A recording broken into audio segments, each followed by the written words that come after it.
Posso ver a tua geladeira? Não tinha nada.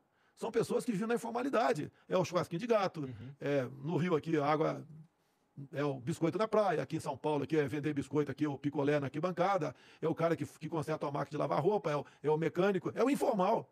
Esse pessoal foi obrigado a ficar dentro de casa, a massa. Nós levantamos naquele momento 38 milhões de pessoas. Vamos viver do quê? Eu chamei o ministro da Defesa. Temos condições de garantir da lei da ordem que esse pessoal vai para a rua, com fome. 38 milhões de pessoas que não tem mais seu ganha-pão. Vão para a rua. Irresponsabilidade fazer o que estão fazendo sem dar alguma coisa para eles.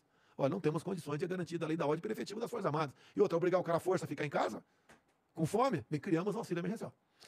Sobre esse lance de ficar em casa, foi bem no começo da pandemia, Sim. mas foi um cabo de guerra, isso daí, entre eu no mundo todo o contrário. Deixa bem claro aqui, para não ter dúvida. Eu no mundo todo o contrário é isso. Sobre ficar em casa. Sim. Tá. Mas será, presidente, que assim, hoje a gente olhando tudo que passou e tudo mais, assim, talvez a gente tenha uma análise um pouco diferente. Porque a gente hoje, pelo menos, faz uma ideia do como as coisas aconteceram, sobre as vacinas e tudo mais. Mas será que esse fica em casa, num primeiro momento, um fica em casa mais radical, não garantiria que as pessoas poderiam voltar para suas vidas normais mais rapidamente? Nova York. O mundo contaminado falou que ficaram em casa. Tá? O que eu falava?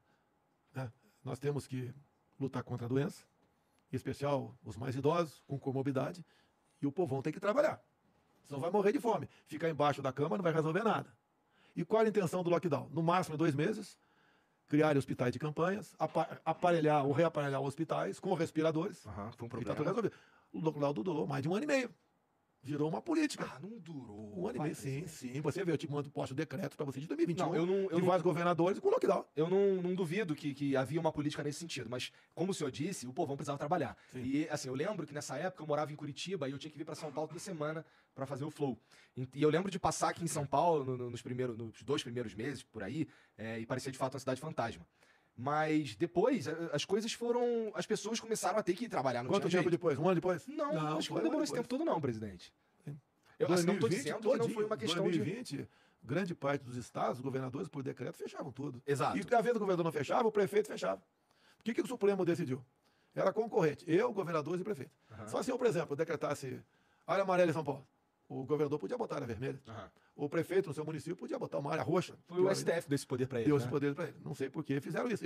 Me tirar de mim o poder de conduzir essas medidas da pandemia. E o que eu falava lá atrás? O vírus veio para ficar, infelizmente. Não é que eu quero, veio para ficar. Tanto é que não foi embora até hoje, nem vai embora mais. Fica rodando pelo mundo. E não é essa a solução. Daí, por exemplo, o meu ministro da Saúde, tal do Mandetta, ele fez um protocolo. Quem estava com Covid, ir para casa, quando sentir falta de ar, ir para o hospital. Daí eu falei, vai para o hospital fazer o quê? Ser entubado? Esse é o remédio? Por que não, você não garante a liberdade do médico clinicar seu paciente? Porque o médico sabe disso. Ele aprende. Se chega alguém, está passando mal, pode morrer, ele pode receitar alguma coisa e com um acordo com o paciente ou com a família. Então o tratamento precoce deixou de existir. Eu ainda falei para o Mandetta, vai para o hospital para ser entubado, o remédio é tubo, por que não deixar o médico clinicar? Você pode ver, na Guerra do Pacífico, por exemplo, o soldado chegava ferido, não tinha quem doasse mais sangue, e os meus médicos começaram a botar água de coco na veia dos caras e salvou. Os remédios, muitas vezes, são descobertos por acaso. Você pega a África subsaariana, daí a pessoa fala, não tem informações precisas sobre a África.